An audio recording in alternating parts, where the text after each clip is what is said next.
이 시간 우리에게 주시는 하나님의 말씀은 사무엘하 22장 1절부터 25절까지 말씀입니다. 사무엘하 22장 1절부터 25절까지 말씀, 다 찾으셨으면 함께 읽도록 하겠습니다. 사무엘하 22장 1절입니다.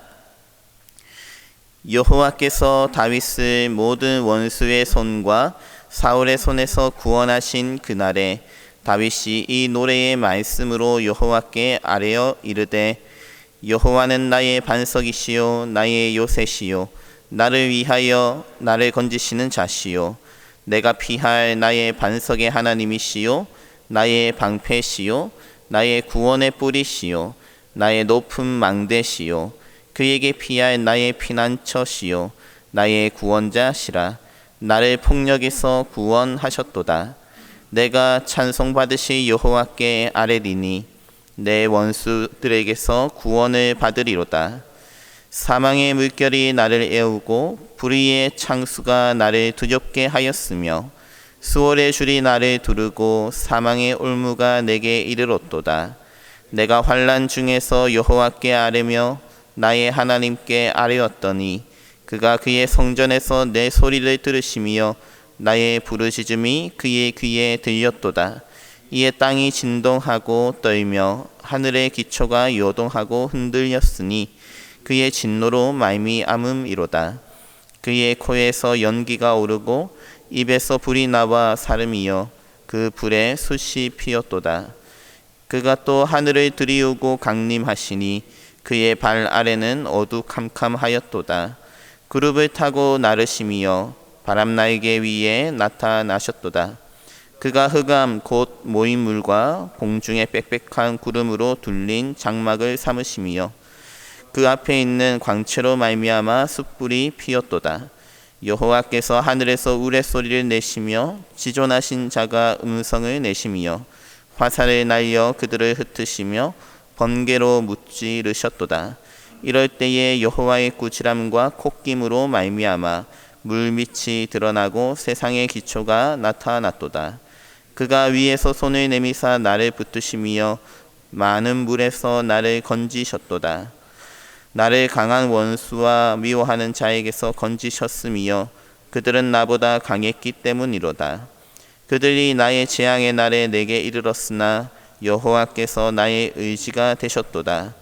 나를 또 넓은 곳으로 인도하시고 나를 기뻐하심으로 구원하셨도다. 여호와께서 내 공의를 따라 상 주시며 내 손의 깨끗함을 따라 갚으셨으니 이는 내가 여호와의 도를 지키고 악을 행함으로 내 하나님을 떠나지 아니하였으며 그의 모든 법도를 내 앞에 두고 그의 규례를 버리지 아니하였음이로다. 내가 또 그의 앞에 완전하여 스스로 지켜 죄악을 피하였나니 그러므로 여호와께서 내 의대로 그의 눈앞에서 내 깨끗한 대로 내게 갚으셨도다. 아멘. 저는 오늘 여러분들과 함께 구원이 일상이 되게 하는 영성이라는 제목으로 말씀을 나누고자 합니다. 오늘 본문을 포함하여 사무엘하 22장 그리고 24장까지 이제 사무엘서가 다윗의 스토리를 마무리 위해 마련한 일종의 부록과 같은 부분입니다. 그래서 스토리와는 상관없이 다윗의 대표적인 시편과 다윗의 마지막 유언 그리고 다윗의 용사들 명단을 수록하였습니다. 그렇게 사무엘상 16장부터 시작된 다윗의 스토리를 마무리하는 것이죠. 그 중에서도 오늘 본문 사무엘하 22장은 다윗의 시편 중에서도 대표적인 시편 중 하나라고 할 수 있는 시편 18편을 담고 있습니다. 실제로 시편 18편과 사무엘하 22장을 비교해 보시면 거의 대부분이 일치하고 있죠. 차이점이 한 가지 있다면 시편 18편에서는 제일 처음 1절에 나의 힘이신 여호와여 내가 주를 사랑하나이다. 이 한 구절이 추가되어 있다는 점입니다. 그 이후부터는 대부분 동일합니다. 보통 150편의 시편 중에서 제목에 다윗이라는 이름이 붙은 시편은 73편 정도가 됩니다. 시편 23편을 비롯하여 대부분 우리가 잘 아는 시편들이죠. 그 중에서도 사무엘서가 특별히 다윗의 시편 18편을 선택한 이유는 이 시편의 주제가 바로 구원이기 때문입니다.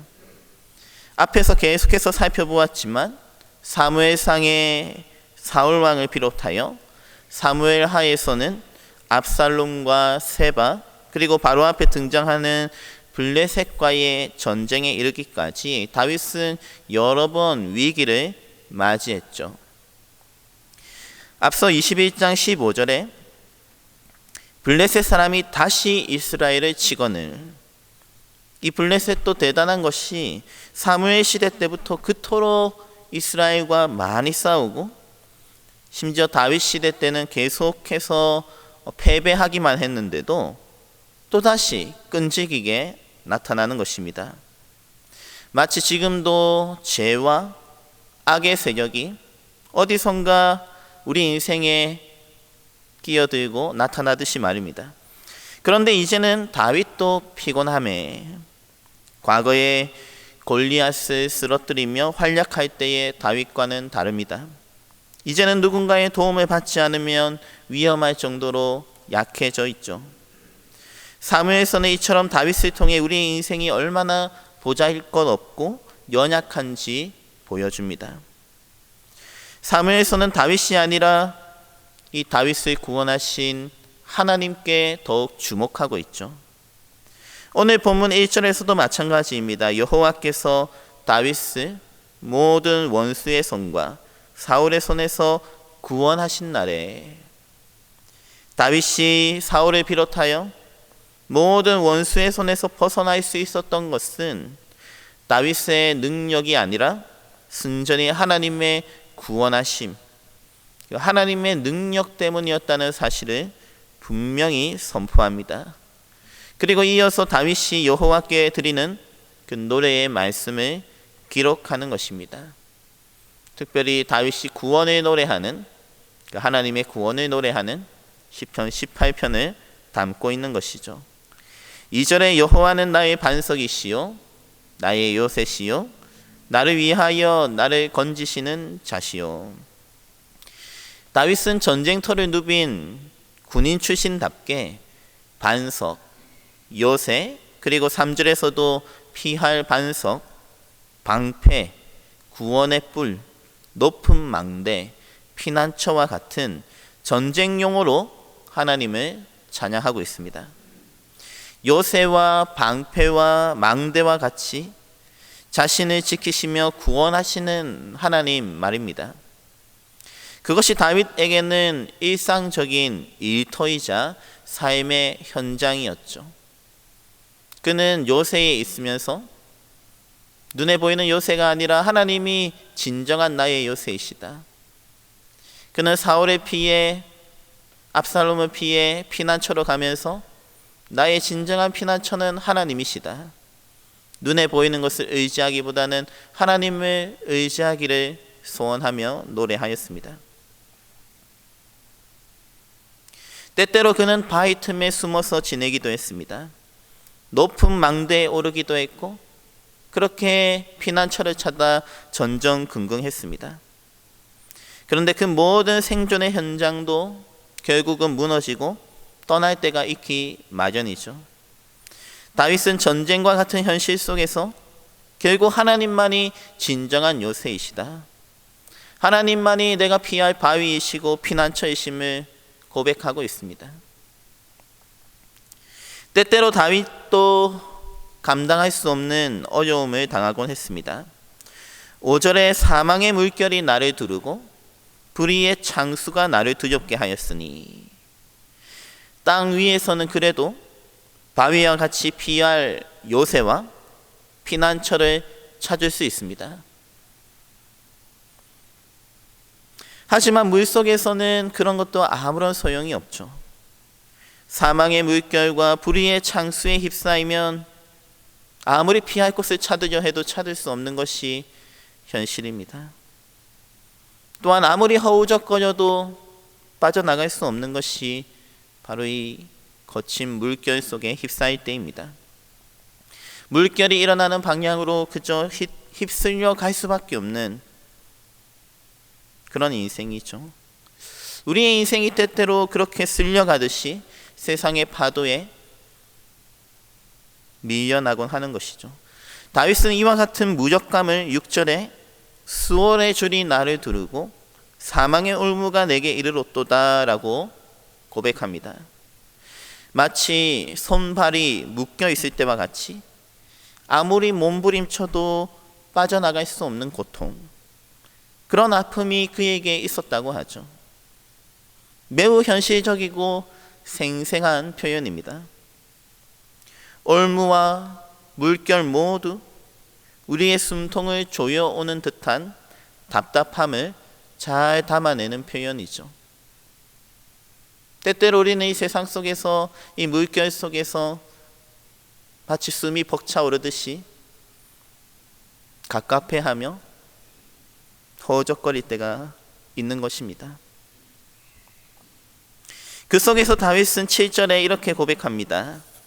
내가 환난 중에서 여호와께 아뢰며 나의 하나님께 아뢰었더니 그가 그의 성전에서 내 소리를 들으시며 나의 부르짖음이 그의 귀에 들렸도다. 여기서 2번 반복된 여호와께 아뢰며라고 할 때 아뢰다라고 번역된 히브리어 카라는 사실 정중하게 내가 무언가를 말한다라는 표현이라기보다는 부르다 또는 울부짖다라는 표현에 가깝습니다. 그래서 대부분의 영어 성경은 이것을 call out 또는 cry out이라고 보다 다급하고 강한 번역을 하고 있죠. 나의 부르짖음이 그의 귀에 들렸도다라는 문장에서 알 수 있듯이 그야말로 다윗은 부르짖으며 기도했습니다. 숨이 넘어갈 것 같은 답답한 가운데서 그는 그의 입술을 열어 부르짖었던 것이죠. 그런 면에서 다윗의 진정한 힘은 그의 전술 능력이나 골리앗을 쓰러뜨린 전투 기술이 아니라 바로 그의 기도에 있었던 것이죠. 다윗의 진정한 힘은 사망의 물결이 자신을 애우고 수월의 줄이 자신을 두르는 두려움과 무기력함에 휩싸인 가운데에서도 부르짖어 기도할 수 있는 힘, 바로 기도의 영성이 있었다는 것입니다. 이어지는 8절부터 16절은 그가 경험한 하나님을 아주 자세하게 묘사하고 있습니다.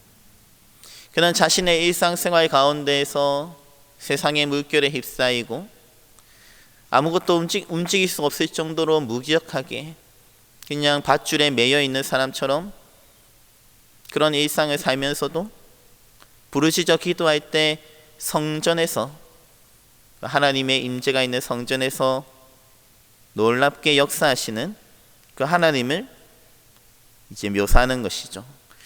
9절에 보시면 코에서 연기가 오르고 입에서 불이 나올 뿐만 아니라 10절에 하늘을 들이우고 강림하시니 11절에 구름을 타고 나르시며 이처럼 불을 뿜고 하늘을 오르내리시는 하나님, 16절에 하늘에서 우레소리를 내시며 15절에 번개 화살을 내리꽂으시는 하나님, 8절에 땅을 진동시키시고 16절에 심지어 물 밑에까지 영향력을 끼치시는 하나님을 바라보고 있죠. 한마디로 하나님의 능력은 하늘과 땅과 바다 밑까지 모든 영역에 이른다고 노래합니다. 그는 무기력함 가운데서 기도할 때 땅이 진동하며 불을 뿜으시며 하늘의 번개를 주관하시고 물 밑에까지 모든 영역에서 그 하나님의 손길이 미치시는 것을 경험하는 것이죠. 그래서 17절에 그가 위에서 손을 내미사 나를 붙드시며 많은 물에서 나를 건지셨도다.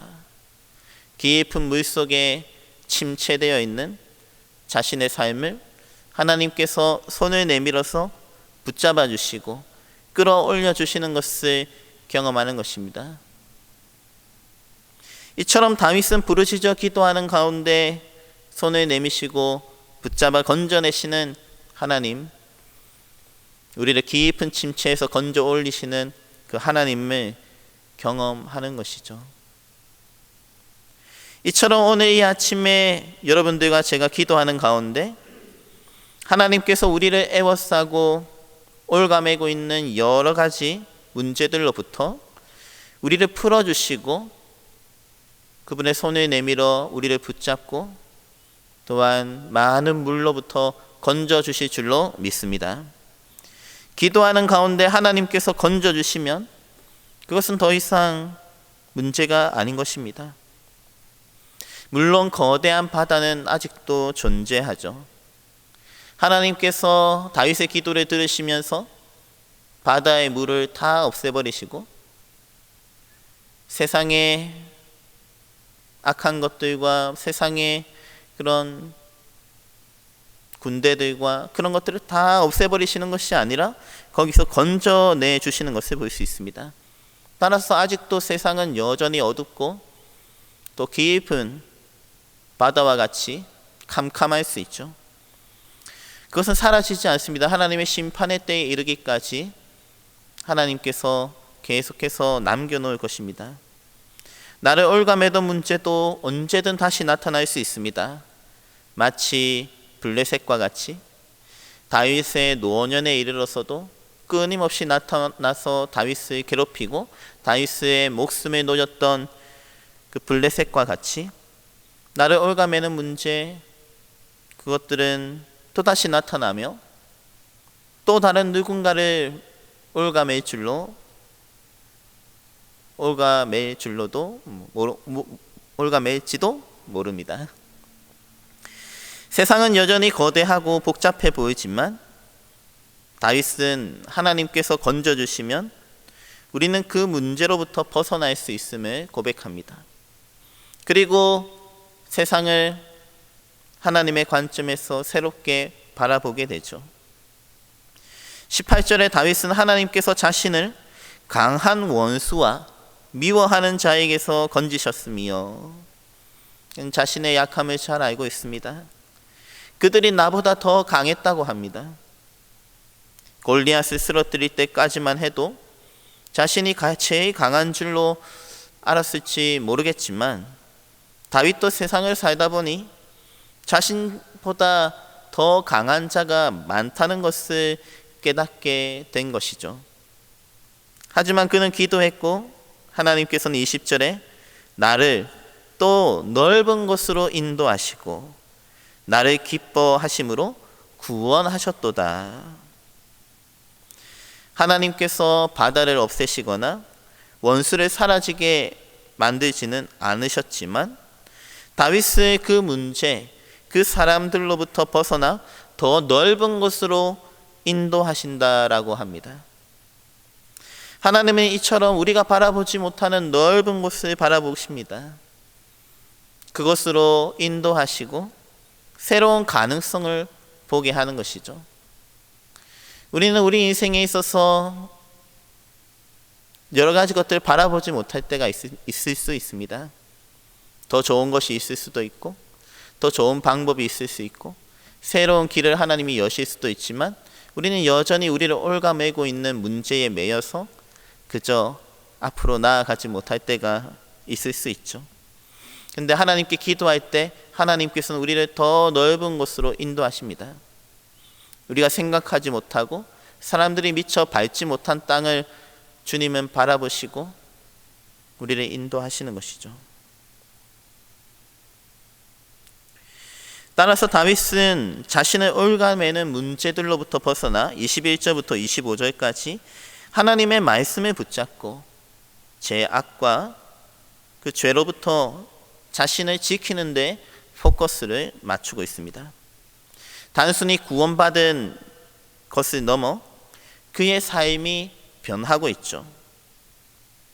그의 삶이 말씀으로 율법으로 변화되는 것을 볼 수 있습니다. 오늘 이 아침에 여러분들과 제가 기도하는 가운데 다윗이 경험한 그 하나님의 구원을 경험할 수 있기를 간절히 바랍니다. 하나님의 구원이 일상이 되는 그런 기도, 그런 귀한 기도의 시간을 가질 수 있기를 바랍니다. 하나님께서는 이 아침에 우리의 요새가 되시고 피난처가 되십니다. 우리가 부르시죠. 하나님께 기도할 때 하나님께서는 우리의 손을 붙잡고 우리를 더 넓은 곳으로 인도하십니다. 뿐만 아니라 우리의 삶을 변화시켜 나가시죠. 오늘 하루 여러분들과 저의 삶에 다윗과 같이 동일한 그 하나님의 구원의 역사가 일어나기를 간절히 바라고 축복합니다. 그리하여 날마다 주님의 구원을 경험하며 넓은 곳으로 인도하시는 그 하나님의 인도하심과 그 새로운 삶의 주인공이 되시기를 주님의 이름으로 축원합니다. 함께 기도하시겠습니다. 하나님 아버지, 오늘 이 아침에도 우리가 벗어날 수 없는 여러 가지 세상적인 문제, 우리의 삶을 옭아매고 있는 문제들, 사람들, 많은 어려움들이 있음을 고백하며 또한 우리의 연약함을 고백하며 나아갑니다. 이 시간 그 모든 것을 가지고 주님 앞에 부르시죠. 기도할 때 주님께서 기도하는 자의 손을 붙잡아 주시고 그 문제들로부터 벗어나 더 넓은 곳으로 나아갈 수 있도록 주님께서 인도하여 주시옵소서.